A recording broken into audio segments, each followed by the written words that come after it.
인생은 누구나 여러 단계를 거쳐간다. 어릴 때 우리는 가족의 보살핌을 받는다. 자라서는 삶과 마주해야 하고 주변의 가족을 돌보아야 한다. 그리고 나이가 들어 인생의 끝을 향해 다가갈수록 우리는 다시 주변 사람들에게 의지하며 살아가게 된다. 각 단계마다 이전과는 전혀 다른 삶의 관점을 만들어내는 하나의 전환점이 존재한다.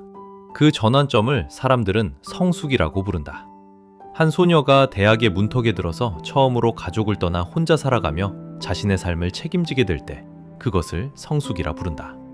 한 청년이 막 사회에 나와 처음으로 취업을 준비하고 집세와 생활비, 부모님께 보내는 돈을 벌기 위해 삶에 부딪히기 시작할 때 그것을 성숙이라 부른다. 한 노인이 은퇴 후 더 이상 직장이 없는 삶과 마주하며 손주들과 어울리는 법을 하나씩 배워갈 때 그것 또한 성숙이라 부른다. 사람마다 살아가는 환경과 처지, 조건이 다르기 때문에 인생의 단계 역시 모두 다를 수밖에 없다. 18살부터 사회로 나가 돈을 벌어야 했던 사람은 가족의 보호 아래 학업에 전념했던 사람과는 전혀 다른 성숙의 시점을 갖게 된다. 22살이 되었을 때 30의 실패를 겪고 내일 어느 회사에 이력서를 넣어야 할지 고민하는 사람은 같은 30살에 안정된 삶을 사는 사람보다 인생을 더 깊이 이해하게 된다. 그래서 성숙은 사람마다 시점도 변화의 강도도 모두 다르다. 하지만 사회에는 많은 사람들이 당연하게 믿고 있는 하나의 착각이 있다. 바로 시간, 더 정확히 말하면 나이가 성숙을 결정한다는 생각이다. 사람들은 성숙이 인생의 일정한 시점에 따라 서서히 찾아온다고 믿는다. 18살 대학에 입학할 때, 22살 학교를 졸업하고 돈을 벌기 시작할 때, 30살 자신의 커리어를 쌓기 시작할 때. 사람들은 인간이 시간이 지나면서 자연스럽게 성숙해진다고 생각한다. 강나무러나 그것은 착각이다. 인간은 서서히 성숙해지지 않는다. 인간은 갑작스럽게 성숙해진다. 너는 큰 충격과 대가를 치른 뒤에야 성숙에 도달한다. 충격이나 좌절 혹은 충분히 큰 깨달음이 있어야만 사고방식이 변하고 성숙에 닿게 된다. 타인을 위해 살아본 적이 없다면 희생의 대가를 이해할 수 없다. 피를 흘리고 눈물을 흘려본 적이 없다면 돈의 가치를 이해할 수 없다. 말사랑과 관심을 잃어본 적이 없다면 주변 사람들의 소중함을 알 수 없다.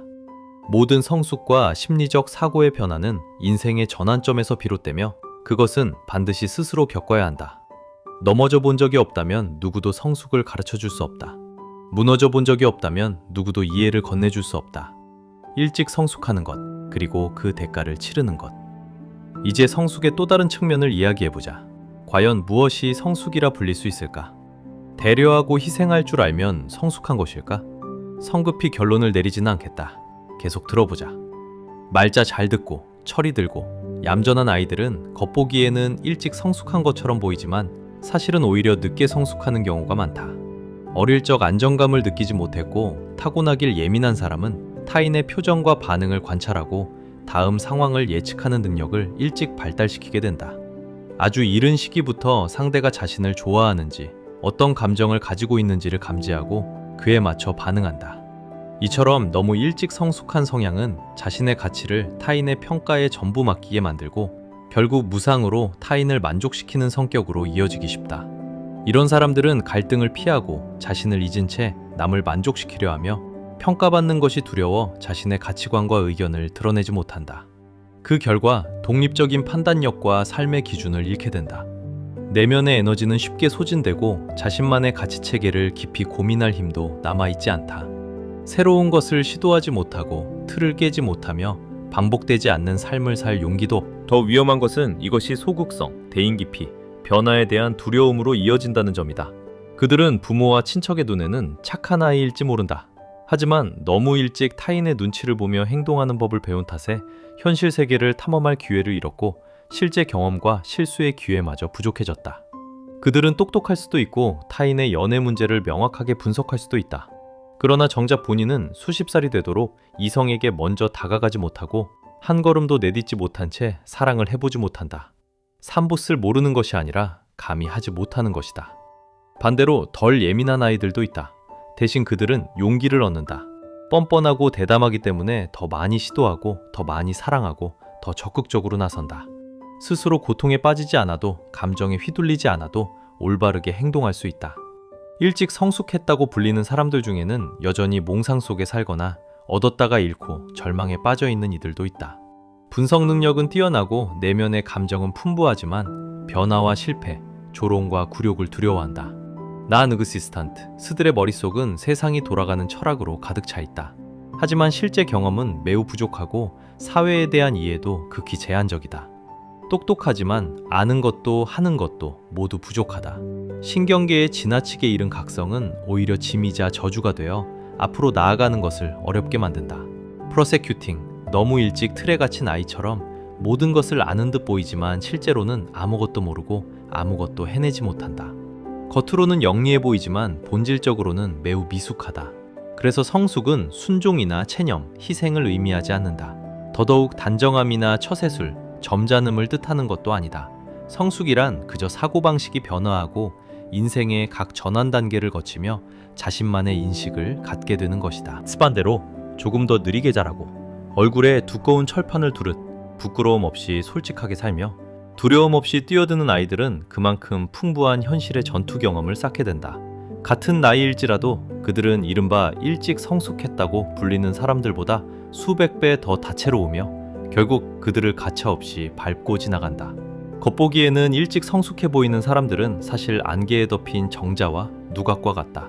그들은 그 안개로 현실의 충돌을 피하고 내면으로 숨는 안전함과 자기 학대에 가까운 쾌락을 얻는다. 하지만 그 안개를 걷어내고 안으로 들어가 보면 그것은 미완성된 지극히 평범한 구조물일 뿐이다. 진정한 성숙이란 벽돌 하나, 돌 하나를 직접 쌓아 올리듯 스스로 만들어가는 것이며 한 걸음 한 걸음 흔들림 없이 나아가고 세상의 시선에도 불구하고 행동하는 것이다. 많은 사람들은 단번에 목적지에 도달하고 싶어 하거나 하나의 길, 하나의 수단만으로 끝까지 가려 한다. 캉바시바퀴를 만나도 길을 바꾸지 않고 어려움을 만나도 수단을 바꿀 용기가 없다. 이처럼 체념하는 사람들은 성숙한 사람이 아니다. 성숙한 사람은 돌파할 줄 알고 행동할 줄 알며 감당할 줄 알고 변화할 줄 알며 실수와 도전에 맞설 줄 아는 사람이다. 실패에 대한 두려움, 고통에 대한 두려움을 넘어서면 그들은 과거의 진흙탕 속에서 스스로를 성숙시킨다. 미성숙의 가장 분명한 신호는 미루는 병이다. 내일 하지, 다음 달에 알아보지, 내년에 새로운 걸 해보지, 1, 2년 뒤에 연애하지, 나중에 등 끝이 없다.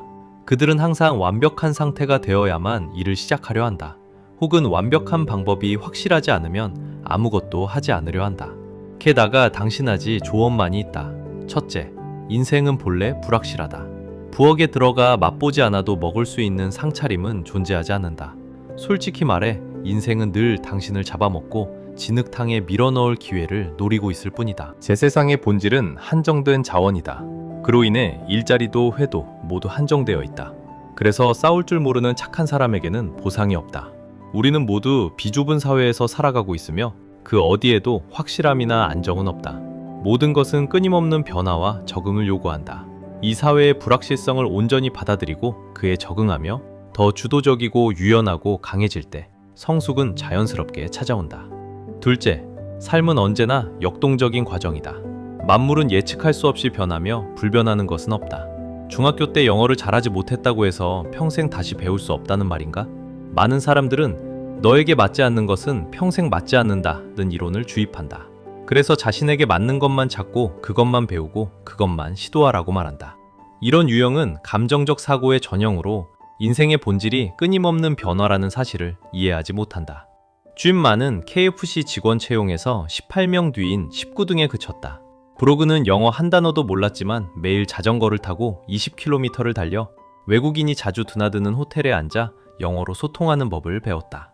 어릴 적 누구도 잭 마에게 형편없는 성적과 둔해 보이는 사고력, 매력 없는 외모로 억만장자가 될 수 있다고 말해주지 않았다. 알리바바를 창업했을 때도 당시 중국에서 인터넷은 사치였고 전자상거래라는 개념은 너무나 막연했기에 그의 성공을 믿는 사람은 거의 없었다.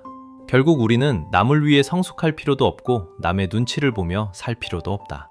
우리는 스스로의 문제를 직시하고 자신을 고치며 자신에게 집중하고 끊임없이 도덕적 품성을 단련해야 한다. 그 과정 속에서 우리는 점차 성숙해지고 진짜 능력을 기르게 된다. 그 밖의 모든 것은 당신을 올가매는 틀에 불과하다.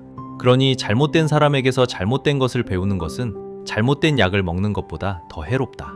남을 기쁘게 하려고 애쓰지 마라. 아프지만 부정할 수 없는 진실이 있다. 내 개를 사흘만 키워도 그 개는 당신을 3년 동안 기억한다. 하지만 사람과 3년을 함께해도 그 사람은 사흘이면 당신을 잊는다. 당신은 가방을 사주고 돈을 주고 요리를 하고 풍족하게 돌봐주었을지도 모른다. 그러나 단 한 번의 오해로 모든 것은 존재하지 않았던 것처럼 무너질 수 있다. 그 이유는 사람들이 말하는 감정이라는 것이 사실 감정의 일부에 불과하기 때문이다. 그라는 눈물 속에서 언제든 돌아설 준비가 되어 있다. 그러니 누구의 모든 요구도 채우려는 어리석은 짓은 하지 마라. 남을 만족시키는 행위의 본질은 당신이 소중하다고 여기는 것을 너무 쉽게 내주는 것이며 그 결과 그들은 결코 그것을 소중히 여기지 않는다.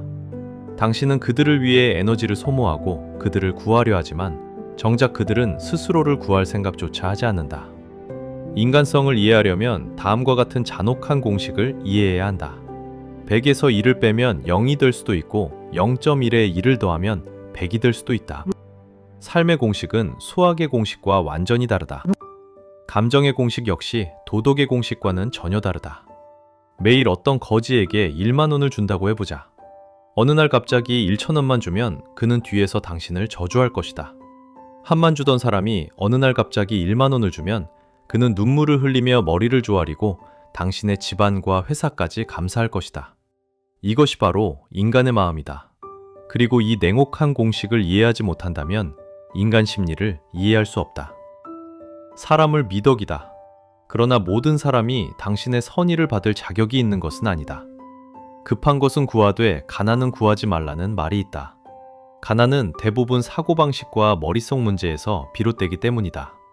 이미 마음가짐이 망가진 사람은 당신의 선의를 반드시 낭비할 것이다. 그리고 언젠가는 당신의 심장 깊숙이까지 차가움을 느끼게 만들 것이다. 스감국 지연회에서 동탁이 여포에게 천하제일의 명마 적토마를 주고 대장군의 자리를 주며 천하의 군대를 맡기고 얼마나 잘 대해주었든 단 한 여인 초선 때문에 여포는 한 칼에 동탁을 찔러 죽였다. 반대로 유비는 조자룡 앞에서 단 한 번 아들을 던졌을 뿐이지만 그 용장은 유비를 위해 기꺼이 목숨을 바칠 수 있었다. 선의는 올바른 사람에게 주어질 때 빛이 된다. 하지만 잘못된 사람에게 마음을 쏟으면 그것은 남의 업보를 대신 짊어지는 것과 다르지 않다. 원칙 없는 선의는 스스로를 태워버리는 불꽃이다. 당신은 돕고 있다고 생각하지만 실제로는 남의 재앙을 대신받아 머리 위에 뒤집어 쓰고 있는 것이다. 왜곡되고 어두운 인격을 가진 사람들이 있다. 당신이 손을 내밀어 도와주면 그들은 감사하기는커녕 고개를 들고 당신을 업신여기며 뒤에서 비웃는다. 심지어 속으로는 당신의 조건을 질투하며 당신을 만만하고 속이기 쉽고 요구하기 쉽군 사람으로 여긴다. 좋고 좋은 사람이라는 칭호는 달콤한 함정이다. 누군가 당신을 좋은 사람이라고 부를 때 그것은 당신에게서 이익을 짜내면서 달콤한 말로 당신을 마비시켜 더 많은 것을 빼앗으려는 것이다. 잔혹한 진실은 이것이다. 너바멘트 누구에게도 무조건적으로 도움을 주어서는 안 된다. 조고 자기 자신을 잘 살고 자신의 경계를 지키는 것, 그것이 최고의 도리다. 사람은 자신을 위하지 않으면 하늘과 땅이 벌한다. 무조건적인 좋은 사람이 되지 마라. 그러나 이것이 악을 행하라는 뜻은 아니다. 당시 해왔던 많은 선행은 사실 도덕의 가면을 쓴 어리석음에 불과했기 때문이다. 준정한 좋은 사람은 군자다. 한계를 알고 원칙이 있으며 단호할 줄 알고 사람을 가려 믿을 줄 안다. 많은 사람들이 현실에서 지치고 억울해하는 이유는 완벽한 좋은 사람이라는 틀에 자신을 억지로 끼워 맞추기 때문이다. 아슈타인의 눈에는 항상 다른 사람의 필요를 최우선에 두고 자신의 감정을며 심지어 발표도 괜찮다며 누구의 심기만 거스르지 않으려 한다. 이런 유형을 심리학에서는 타인을 만족시키는 데 중독된 성향이라고 부른다. 그들에게는 두 가지 치명적인 실수가 있다. 첫 번째 실수는 내가 잘해주면 상대도 잘해줄 것이라고 믿는 것이다. 그들은 기대를 품고 준다. 그리고 그 기대가 돌아오지 않으면 스스로를 더 괴롭히며 아직 충분히 잘하지 못했다고 생각하고 더 많이 준다. 기대가 커질수록 실망도 커진다. 기억하라. 사람을 도울 때는 보답을 바라지 마라. 누군가에게 돈을 빌려줄 때는 이미 잃은 돈이라 생각하라. 인간인성을 시험하지 마라. 그렇지 않으면 그 대가를 치르는 쪽은 당신이 된다. 브레이킹 후 두 번째 실수는 계속 주기만 하면 관계를 유지할 수 있다고 믿는 것이다. 관계를 유지하려면 인내와 양보가 필요한 것은 사실이다. 하지만 그것은 오직 주고받음이 있을 때만 의미가 있다. 상대가 응답하지 않는다면 당신의 희생은 무의미할 뿐 아니라 모든 것을 파괴한다. 프로젝터 솔직히 말하자면 더 많이 주는 쪽이 약자다. 스톤이 줄수록 당신이 줄수록 더 낮춘다. 당신의 비용은 계속 쌓이고 매몰 비용은 점점 커진다. 그러다 떠나고 싶어질 때 당신은 미련이 남고 아프고 아깝고 결국 갇히게 된다. 반면 상대는 낡은 슬리퍼를 차듯 당신을 차버려도 아무런 대가를 치르지 않는다. 푸십천에 감정적 부메랑 효과라는 개념이 있다. 당신이 일방적으로 계속 잘해주면 감사 대신 그것을 당연하게 여기게 된다. 시간이 지날수록 그들은 무감각해지고 더 많은 것을 요구하며 당신을 가차없이 소진시킨다. 만약 당신이 감정의 함정에 빠졌던 적이 있고 은혜에 눈이 멀었던 적이 있으며 좋은 사람이 되려다 뼛속까지 착취당한 적이 있다면 이제는 인간의 본질을 정면으로 해부해야 할 때다. 그때 비로소 당신은 왜 선의에는 이빨이 필요하고 왜 인의는 경계 없는 사람에게 주어지지 않으며 왜 거절하고 냉정해지는 것이 때로는 자신에게 가장 친절한 선택인지 이해하게 될 것이다. 너무 친절해서 상처받지 마라.